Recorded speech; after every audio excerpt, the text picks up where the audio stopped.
മർക്കോസ് എഴുതിയ സുവിശേഷം അധ്യായം 4. അവൻ പിന്നെയും കടൽക്കര വെച്ച് ഉപദേശിപ്പാൻ തുടങ്ങി. അപ്പോൾ ഏറ്റവും വലിയ പുരുഷാരം അവൻ്റെ അടുക്കൽ വന്നു കൂടുക കൊണ്ട് അവൻ പടകിൽ കയറി കടലിൽ ഇരുന്നു. പുരുഷാരമൊക്കെയും കടലരികെ കരയിലായിരുന്നു. അവൻ ഉപമകളാൽ അവരെ പലതും ഉപദേശിച്ചു.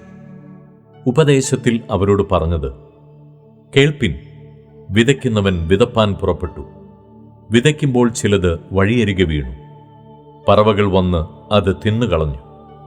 മറ്റു ചിലത് പാറസ്ഥലത്ത് ഏറെ മണ്ണില്ലാത്തയിടത്ത് വീണു. മണ്ണിന് താഴ്ചയില്ലായ്കയാൽ ക്ഷണത്തിൽ മുളച്ചു വന്നു.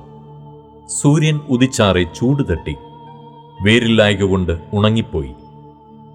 മറ്റു ചിലത് മുള്ളിനിടയിൽ വീണു. മുള്ളു മുളച്ചു വളർന്ന് അതിനെ ഞെരുക്കിക്കളഞ്ഞു. അത് വിളഞ്ഞതുമില്ല. മറ്റു ചിലത് നല്ല മണ്ണിൽ വീണിട്ട് മുളച്ച് വളർന്ന് ഫലം കൊടുത്തു. 30, 60, 100 മേനി വിളഞ്ഞു. കേൾപ്പാൻ ചെവിയുള്ളവൻ കേൾക്കട്ടെ എന്നും അവൻ പറഞ്ഞു. അനന്തരം അവൻ തനിച്ചിരിക്കുമ്പോൾ അവനോട് കൂടെയുള്ളവർ പന്തിരുവരുമായി ആ ഉപമകളെക്കുറിച്ച് ചോദിച്ചു. അവരോട് അവൻ പറഞ്ഞത്: ദൈവരാജ്യത്തിൻ്റെ മർമ്മം നിങ്ങൾക്ക് നൽകപ്പെട്ടിരിക്കുന്നു. പുറത്തുള്ളവർക്കോ സകലവും ഉപമകളാൽ ലഭിക്കുന്നു. അവർ മനം തിരിയാതെയും അവരോട് ക്ഷമിക്കാതെയും ഇരിക്കത്തക്കവണ്ണം അവർ കണ്ടിട്ടും അറിയാതിരിപ്പാനും കേട്ടിട്ടും ഗ്രഹിക്കാതിരിപ്പാനും സംഗതി വരും. പിന്നെ അവൻ അവരോട് പറഞ്ഞത്: ഈ ഉപമ ഗ്രഹിക്കുന്നില്ലയോ? പിന്നെ മറ്റുപമകളൊക്കെയും എങ്ങനെ ഗ്രഹിക്കും? വിതയ്ക്കുന്നവൻ വചനം വിതയ്ക്കുന്നു. വചനം വിതച്ചിട്ട് വഴിയരികെ വീണത് കേട്ടയുടനെ സാത്താൻ വന്ന് ഹൃദയങ്ങളിൽ വിതയ്ക്കപ്പെട്ട വചനം എടുത്തു കളയുന്നതാകുന്നു. അങ്ങനെ തന്നെ പാറസ്ഥലത്ത് വിതച്ചത് വചനം കേട്ടയുടനെ സന്തോഷത്തോടെ കൈക്കൊള്ളുന്നവർ. എങ്കിലും അവർ ഉള്ളിൽ വേരില്ലാതെ ക്ഷണികന്മാരാകുന്നു. വചനം നിമിത്തം ഉപദ്രവമോ പീഡയോ ഉണ്ടായാൽ ക്ഷണത്തിൽ ഇടറിപ്പോകുന്നു.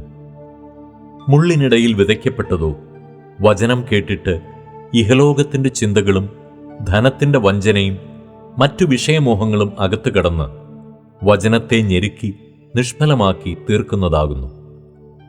നല്ല മണ്ണിൽ വിതയ്ക്കപ്പെട്ടതോ വചനം കേൾക്കുകയും അംഗീകരിക്കുകയും ചെയ്യുന്നവർ തന്നെ. അവർ 30, 60, 100 മേനി വിളയുന്നു. പിന്നെ അവൻ അവരോട് പറഞ്ഞത്: വിളക്ക് കത്തിച്ച് പറയിൻ കീഴിലോ കട്ടിൽ കീഴിലോ വയ്ക്കുമാറുണ്ടോ? വിളക്ക് തണ്ടിന്മേലല്ലയോ വയ്ക്കുന്നത്?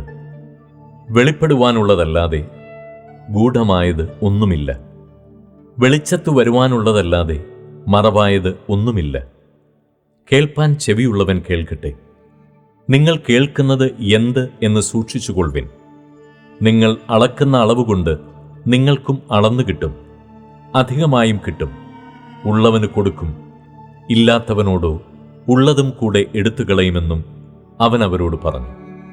പിന്നെ അവൻ പറഞ്ഞത്: ദൈവരാജ്യം ഒരു മനുഷ്യൻ മണ്ണിൽ വിത്തെറിഞ്ഞ ശേഷം രാവും പകലും ഉറങ്ങിയും എഴുന്നേറ്റും ഇരിക്കെ അവൻ അറിയാതെ വിത്ത് മുളച്ചു വരുന്നതുപോലെയാകുന്നു.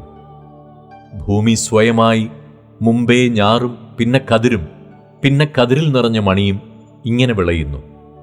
ധാന്യം വിളയുമ്പോൾ കൊയ്ത്തായതുകൊണ്ട് അവൻ ഉടനെ അരിവാൾ വയ്ക്കുന്നു. പിന്നെ അവൻ പറഞ്ഞത്: ദൈവരാജ്യത്തെ എങ്ങനെ ഉപമിക്കേണ്ടു? ഏത് ഉപമയാൽ അതിനെ വർണ്ണിക്കേണ്ടു? അത് കടുകുമണിയോട് സദൃശം. അതിനെ മണ്ണിൽ വിതയ്ക്കുമ്പോൾ ഭൂമിയിലെ എല്ലാ വിത്തിലും ചെറിയത്, എങ്കിലും വിതച്ച ശേഷം വളർന്ന് സകല സസ്യങ്ങളിലും വലുതായി തീർന്ന് ആകാശത്തിലെ പക്ഷികൾ അതിൻ്റെ നിഴലിൽ വസിപ്പാൻ തക്കവണ്ണം വലുതായ കൊമ്പുകളെ വിടുന്നു. അവനിങ്ങനെ പല ഉപമകളാൽ അവർക്ക് കേൾപ്പാൻ കഴിയും പോലെ അവരോട് വചനം പറഞ്ഞു പോന്നു.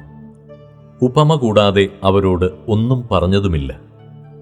തനിച്ചിരിക്കുമ്പോൾ അവൻ ശിഷ്യന്മാരോട് സകലവും വ്യാഖ്യാനിക്കും. അന്ന് സന്ധ്യയായപ്പോൾ നാം അക്കരയ്ക്ക് പോക എന്ന് അവൻ അവരോട് പറഞ്ഞു. അവർ പുരുഷാരത്തെ വിട്ട് താൻ പടകിൽ ഇരുന്ന പാടെ അവനെ കൊണ്ടുപോയി.